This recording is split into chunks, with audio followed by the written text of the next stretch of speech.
Monsieur le Président, je sais que les questions d'éducation vous tiennent particulièrement à cœur. Et en tant qu'enseignant au niveau de la COCOF et notamment donc au campus du CERIA, on a souvent affaire à des jeunes Africains qui sont en promotion sociale mais qui sont complètement désœuvrés. Ça veut dire qu'ils n'ont pas le bon mindset, ils ne sont pas dans la bonne carburation, ils n'ont pas un projet de vie, ils n'ont rien, ils sont complètement perdus et ils se retrouvent en promotion sociale. Est-ce que c'est une question qui est déjà arrivée à votre niveau? Et si oui, est-ce que vous avez des pistes de solutions ou des propositions concrètes par rapport à cela? La première piste de solution, c'est la question de l'orientation scolaire. On a beaucoup d'élèves que l'on envoie dans des filières dans lesquelles ce ne sont pas leurs premiers choix. La difficulté que l'on a, c'est qu'on n'arrive pas à détecter l'intelligence des élèves. Nous avons un problème d'orientation. On a des élèves que l'on envoie en spécialisé, en professionnel, en promotion sociale, sans détecter leurs intelligences, c'est-à-dire ce dans quoi ils excellent. Et donc, on veut mettre tous les élèves sur le même plan, alors que ce n'est pas la réalité. Et donc, ce qu'il faut, c'est réformer le système d'orientation scolaire. Ça, c'est la première chose. Pour que les élèves aillent dans des filières qui sont adaptées à ce qu'ils veulent et à leurs intelligences. Parce qu'on a différentes formes d'intelligence. Parfois, on force les élèves à être dans des filières dans lesquelles ils ne sont pas adaptés. La deuxième chose, c'est le décrochage passif. Ce que vous êtes en train de me dire, c'est le décrochage passif, c'est-à-dire que les élèves sont désœuvrés, ils ne sont pas impliqués. Ils ne se sentent pas impliqués dedans. Quels sont les outils pédagogiques que l'on demande aux enseignants de mettre en œuvre pour que les élèves se sentent impliqués dans les matières dans lesquelles ils sont en apprentissage? Ça, c'est extrêmement important pour moi. Parce que les enseignants, ce sont des professionnels. Ce sont des gens qui ont des idées. Et parfois, ce qu'on fait, c'est qu'on reste sur du traditionnel. C'est-à-dire des outils que l'on donne aux enseignants sans véritablement tenir compte de leurs compétences. Je pense qu'aujourd'hui, dans la lutte contre le décrochage passif, c'est-à-dire que quand l'élève arrive, il est en classe, mais il n'est pas en classe. Il est en classe, mais ses idées sont ailleurs. Tout simplement parce qu'il ne se sent pas impliqué dans le projet pédagogique qui est porté par l'école. Et donc pour moi, il est très important qu'on travaille avec les enseignants sur les outils pédagogiques qu'ils préconisent pour pouvoir sortir les élèves de ces situations. La difficulté, c'est quoi? C'est que le système est rigide. Il est rigide sur le fait qu'on dit à un enseignant, voici le système et tu dois l'appliquer comme il est. Et donc pour moi, il est très important qu'on fasse appel aux compétences des enseignants sur les différents outils pédagogiques. Aujourd'hui, il y a des nouvelles pratiques pédagogiques qui se mettent en place afin de rendre l'élève acteur de ses propres études. Et donc pour moi, au-delà des études qui sont faites entre les quatre murs de l'école, il y a des outils pédagogiques qui sont faits à l'extérieur de l'école qui peuvent passionner l'élève. Je donne un exemple concret. On a des élèves qui ne sont pas passionnés d'histoire. Mais on a des enseignants qui les amènent hors des murs de l'école avec un dossier à réaliser. Je prends les élèves africains sur l'histoire coloniale. Et donc, ils font des visites de musées, ils font des visites guidées dans l'espace public. Ils font toute une série de choses qui les passionnent et qui font que finalement, ils adhèrent à la théorie. Et ce sont les élèves qui, au départ, ont des très mauvaises cotes dans leur cours d'histoire.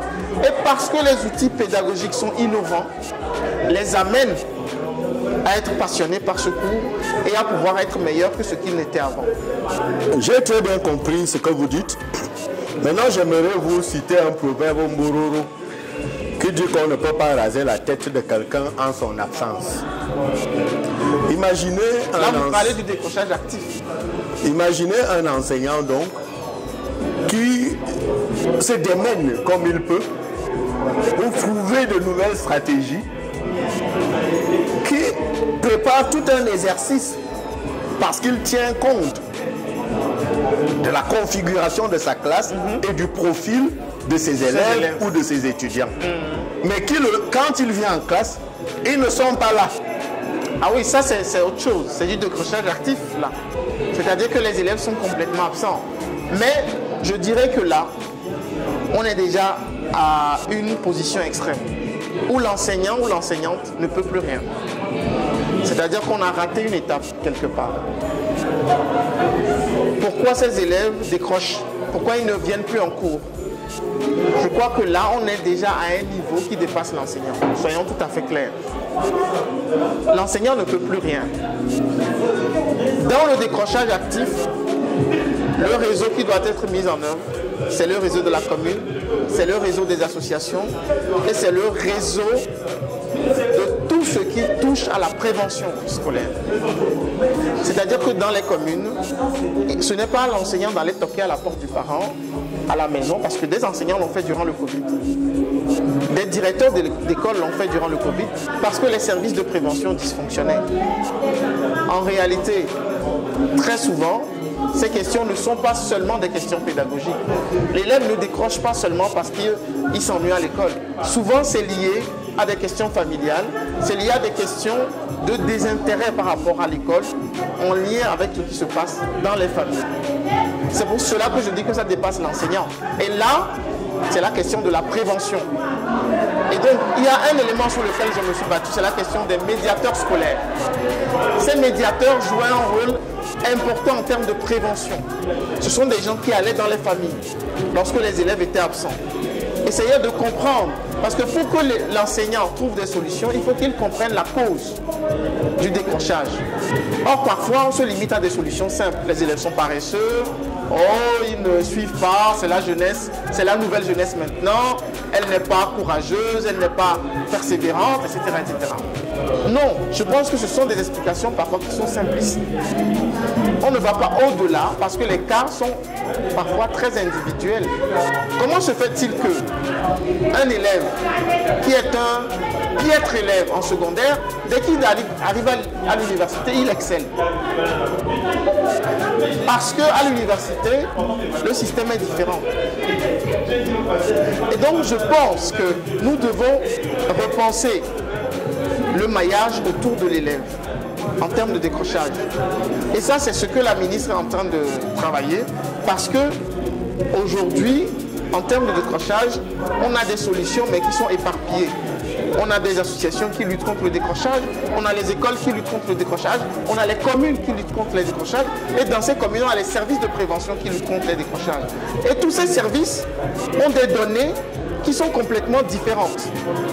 C'est pour ça qu'on va installer maintenant dans les écoles des signaux d'alerte, des systèmes d'alerte. Dès que l'élève dépasse un certain nombre d'absences, il y a un système d'alerte qui est enclenché. Mais là où moi j'ai critiqué la ministre par rapport à sa décision, à ce qu'elle a mis en place, c'est que c'est dans les écoles professionnelles qualifiantes que l'on retrouve 80% des décrochages. Qu'est-ce qui est fait spécifiquement par rapport à ces écoles? Il n'y a pas encore de solution spécifique. Et là, je pense qu'il y a quelque chose à mettre en place. Je pense qu'il faut faire plus de coordination entre les services de prévention, les écoles, parce que les écoles ont des données qui ne transmettent même pas aux services de prévention. Donc pour moi, mettre toute la charge sur l'enseignant, c'est le mauvais bout du problème. L'enseignant se sent responsable, c'est normal. Mais moi, j'estime, en étant réaliste, que ce problème dépasse déjà l'enseignant. Il ne peut pas le résoudre. Il peut résoudre peut-être un ou deux problèmes individuels, parce qu'il connaît le parent, il y a les parents qui viennent en réunion des parents d'élèves, mais de manière collective, les solutions sont ailleurs. Et c'est dans les structures dont j'ai parlé. Voilà, maintenant, c'est bien de parler du général, mais en tant que ressortissant africain, j'aimerais aussi savoir comment est-ce que ces différentes solutions se déclinent particulièrement par rapport à notre communauté. Parce que vous savez que chaque communauté a ses spécificités. Tout à fait. Nous avons nos problèmes à nous qui sont propres. Nous avons nos problèmes d'éducation, parce que nous, en tant que parents, parfois n'ayant pas grandi en Belgique, nous ne savons pas comment se déroule l'enfance en Belgique.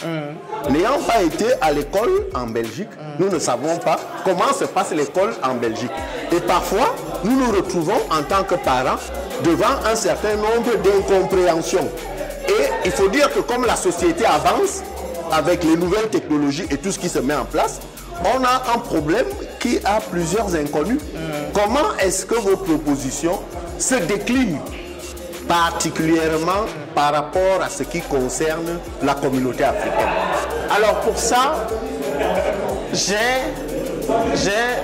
un projet très précis. Pourquoi? Parce que je vais aller même au-delà. On a beaucoup de parents africains qui se lèvent à 5 h du matin, qui reviennent à 18 h et ne peuvent pas suivre l'enfant au jour le jour. Ça, c'est la première. Ça, je vais dire, c'est les cas de force majeure. Le deuxième cas, c'est qu'on a des parents qui sont parfois universitaires. Mais parce qu'ils n'ont pas la culture du pays d'ici, ne connaissent pas comment le système fonctionne. Et donc sont perdus. Je prends un exemple. Tous les parents blancs de classe moyenne ou de classe moyenne supérieure savent comment mettre la pression sur une direction pour obtenir un résultat ou en tout cas une réclamation par rapport à leur enfant. Mais moi, étant enseignant, la plupart des parents africains ne savent pas comment faire. Et donc moi, concrètement, qu'est-ce qu'il faut mettre en place?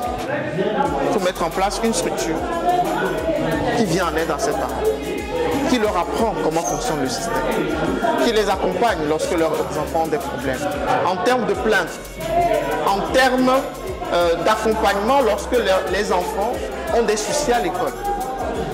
Et il faut absolument que ce soit des professionnels qui connaissent bien le système scolaire, qui accompagnent ses parents. Et moi, la solution que j'ai, c'est permettre à des étudiants qui sont des étudiants jobistes de connaître le système, d'être formés et ce sont des étudiants qui ont plus de temps et donc d'avoir des tiers-lieux.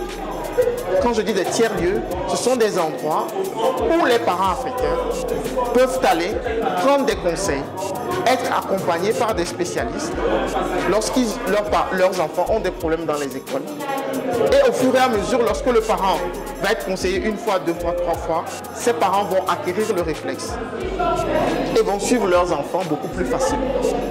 Mais ça, je ne veux pas dévoiler les détails parce que cette structure-là, c'est une structure qui doit être mise en place avec des spécialistes. Et donc, je préfère faire des promesses lorsque j'ai les moyens dans ma main. J'ai les idées, mais lorsque j'ai les moyens dans ma main, on y reviendra.